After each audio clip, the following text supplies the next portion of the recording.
Xander Zayas has a chance to fill a sort of void that has been left, at least for the men, that is, really since Miguel Cotto walked away. It looked like it was going to be somebody, but that person's in jail.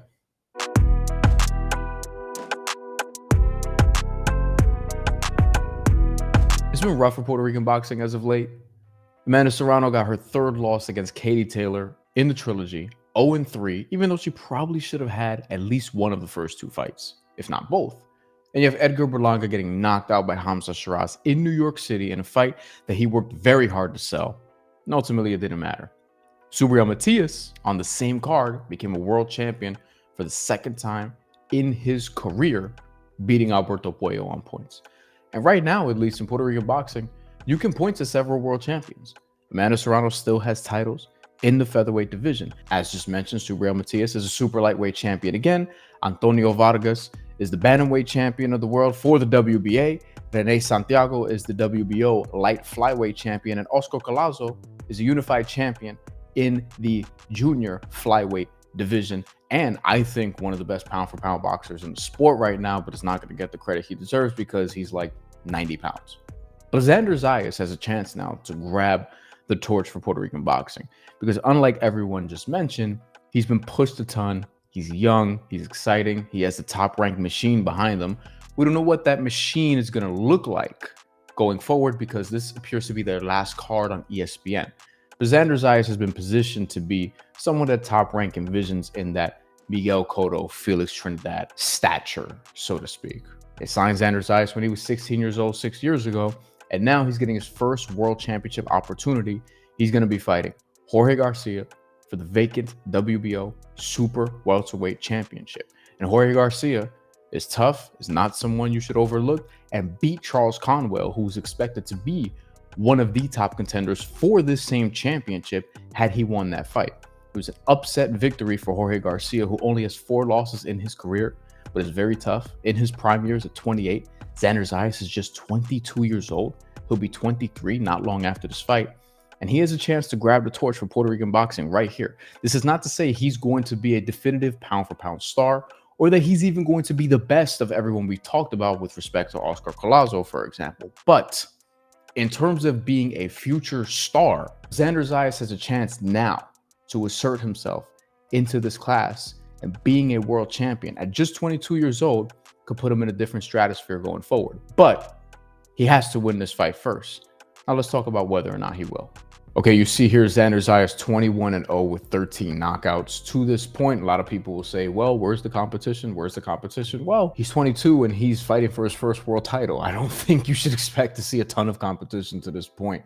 Though I will say he's beaten a couple of ranked opponents. Slava Spomer was ranked at the time that they fought. And before that, Patrick Teixeira is a former world champion, somebody that he outpointed relatively easily without a challenge at all.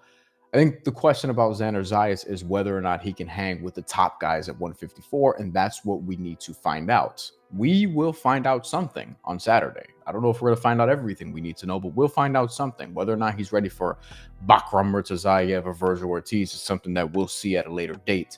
But for right now, we're concerned with Jorge Garcia. And to this point, Xander Zayas has shown he has all the ability. It's the knockouts that people are concerned about. He very rarely has lost rounds to this point, but you could also point to a lack of competition. I do think that he's shown a little bit of everything. He can jab, he can throw combinations accurately, he goes to the body, he goes to the head, and he does that with a variety of different punches. He's shown some defensive improvements over the course of his career sometimes. He can still be hit, but he has shown the ability to catch and shoot, weave punches and create different angles and openings. Like, he's shown some of that in his competition so far, but now he's going to be tested with somebody in Jorge Garcia Perez, who is 6 feet tall. He's taller than Xander Zayas, who's 5'10". They have the same reach of 74 inches, but Jorge Garcia is somebody who's going to throw a lot of punches as well. This could potentially be a brawl, given Xander Zayas' output in some of his fights. Jorge Garcia is 33-4 with 26 knockouts. He is on an 8-fight winning streak going into this bout as well, with 5 of those 8 wins by knockout or technical knockout. You see right here the Charles Conwell split decision victory. This was in April of 2025, and Charles Conwell again was the favorite going into that. But Garcia's never been stopped before in his career, in his 4 losses, one of them most notably to Carlos Ocampo, who took Sebastian Fundora to the cards, and before that was knocked out by Errol Spence in round 1, but built up a winning streak to get back into the title picture. He didn't really win a round against Carlos Ocampo in their fight 5 years ago. Going back to Xander Zayas' resume here, we see here in his last fight, Valentine's Day 2025, he beat Slava Spomer. Slava Spomer, I thought, should have gotten a little bit more credit for the contender that he built himself to be, but I didn't also think he was going to beat Xander Zayas in this fight necessarily. He didn't have a ton of power and ultimately wasn't good enough. Xander Zayas was just better, sharper, cleaner. His work was better. He lost 1 round in that fight, maybe. According to 2 judges, that is. The top-ranked machine is always going to be magnified. These prospects are always going to be under the microscope, and it's like, all right, are they really legit? You know, they're getting TV time, they're getting airtime, they're getting pushed by ESPN to this point. We'll see what happens in the future, but people want to see more. Xander Zayas is also pegged as somebody by Top Rank to carry the torch for Puerto Rican boxing. Like, he's doing sit-downs and doing social media stuff and stuff that you see on YouTube. I do think people are a little bit hard on him for the fact that, like, we have seen him dominate rounds. We have seen him dominate this level of competition that he's seen so far. And he's also 22. Part of this is also that he's been on TV for so long. He was 16 years old when he got signed. He's been on TV. He's been on ESPN Plus at least basically ever since. Okay, punch stats. Copybox punch stats. Slava Spomer and Xander Zayas, February 14, 2025. At the bottom of the screen, it's covered here because my name comes up and all this shit, but I'll read it out. Xander Zayas landed 257 punches in a 10-round fight. He only fought 9 rounds because he stopped them in the 9th round, but 257 punches landed out of 708. Okay? You're seeing some high numbers in this round. This is why people have questions about the power ultimately, because Xander Zayas threw all these punches and got the stoppage very late. Practically 80 punches per round. And here you're looking at essentially 26-ish punches per minute from Xander Zayas. The numbers here are staggering. By the way, Slava Spomer on the other side. So Xander Zayas lands 257 of 708. It's 36% of his punches landed. It's pretty good. Slava Spomer, 39 of 499. So he's throwing a lot of punches too. He's landing 7.8%.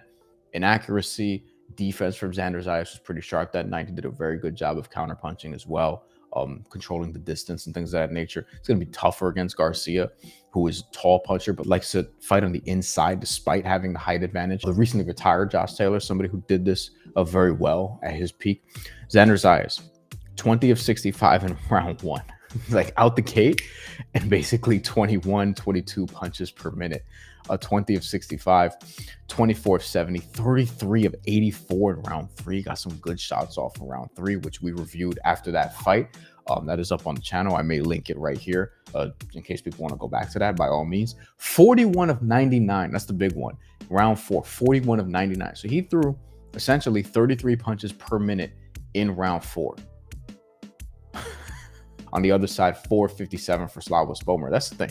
If you're looking at all these rounds, Xander Zayas lands under 25 punches just 3 times in the fight. Round 1, round 2, and then round 7, he was 24 of 76. But other than that, you're getting high 20s, you're getting 30s, you're getting a 41 of 99 in terms of punches thrown. The 65 in round 1, that's the least amount of punches that he threw in any round in this fight, including the round where he got the stoppage and he landed 28 of 74.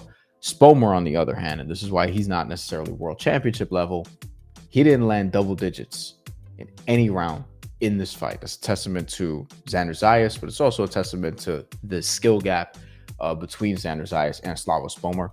Round 9, he's 0 for 27. Slava Spomer did not land a single punch in this round. Power punches. It's interesting here. Xander Zayas, jab heavy first round. 7 of 34 landed power punches. He landed 13 jabs out of 31 in that round. But then moving forward, you see the power punching sort of take over because look at the jabs. He lands 13, he lands 5, then 9, then 12, then it goes down to 9, back up to 13. And if you're remembering the output, which you can see right here, like that's staying consistently high. So power punches, 7 of 34, 19 of 42 in round 2. Hooks to the body, hooks to the head, straight right hand, uppercuts.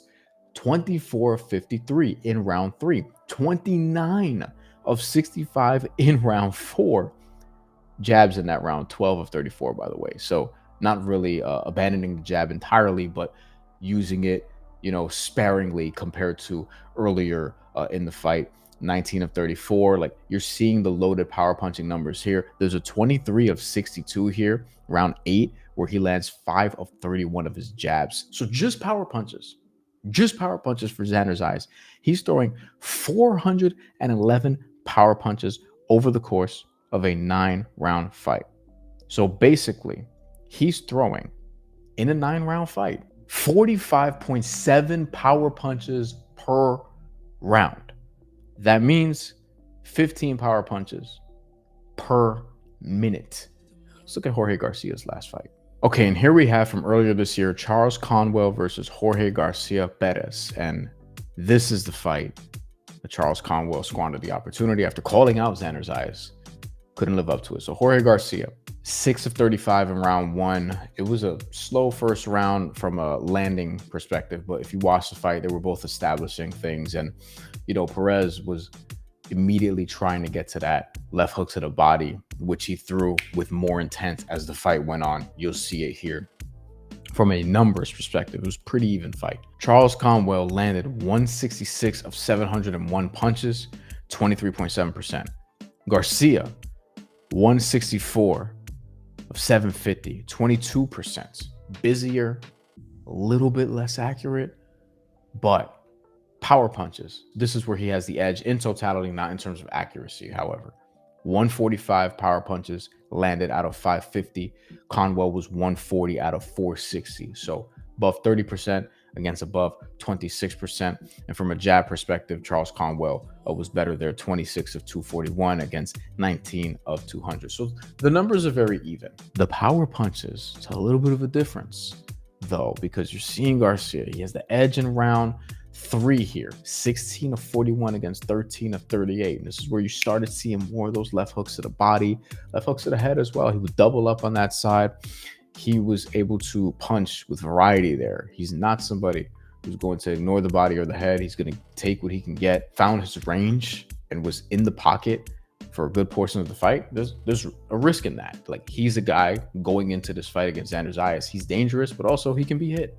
That's something that we're going to see Saturday. And then the last 2 rounds were clear rounds for Garcia. And that's ultimately what took this over the top, because he needed every round he could get. And on 2 judges' scorecards, he won 7 rounds to 5, 115, 113. Round 11, 17 of 77. And in round 12, 24 of 85. You see it up here.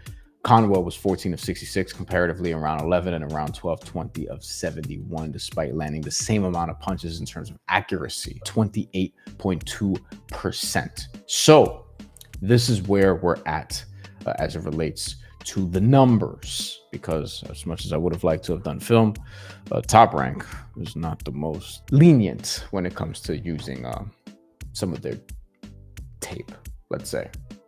We want to use an old school term. Anyway, let's wrap this up.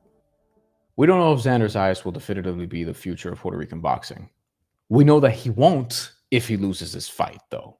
If he's on the trajectory, he needs to win this fight. He needs to keep this good momentum going. He has all the talent in the world, I think. He obviously has the charisma. He can be a star and all these different things. He's getting the Francisco Lindor jersey before the Mets game. But Xander Zayas is the guy, so to speak, even though he's not the best boxer in the world representing Puerto Rico right now. I think that's obviously Amanda Serrano. And I think for the men, it's Oscar Collazo. Subriel Matias obviously is up there, and he's been a champion twice. And he's got a fight against Dalton Smith that I think he can win coming up later this year. At least that's in the plans. We'll see if he fights in the future Gary Antoine Russell or Teofimo Lopez or Richardson Hitchens. But Subriel Matias is a constant threat to beat all those guys. And Oscar Collazo, as he continues to assemble his resume and move up, like, he's going to be a guy people are talking about. We'll see what happens with Vargas and Santiago as they defend their championships. And obviously, Amanda Serrano's Amanda Serrano. Xander Zayas has a chance to fill a sort of void that has been left, at least for the men, that is, really since Miguel Cotto walked away. It looked like it was going to be somebody, but that person's in jail. If you know, you know. But Xander Zayas has a chance to fill that void. And it wasn't going to be Edgar Berlanga. People were talking about him, years ago when Top Rank had them both on the roster, and Edgar Berlanga was obviously first to a lot of different things because he started earlier. By the time they signed him, he was already into his career. He wasn't signed as a 16-year-old prospect the way Xander Zayas was. And I would tell people, as somebody who covered Edgar Berlanga back in the day, like early on in his career, I thought that there was a ceiling to what he could be. If I'm being totally honest, I felt like he'd be a fun power puncher who will get some big fights. But ultimately, maybe we look up one day and he's a guy that's like 26-3 with 20 knockouts. He's actually pretty close to that right now. And with Xander Zayas, I thought that he had the better all-around ability. With Xander Zayas, there's a chance. And we'll see. We won't have all the answers this Saturday. We'll at least know whether or not he's good enough to be a champion. And that's the most important thing we need to find out this weekend. Take care, enjoy the fights, and we'll talk again very soon.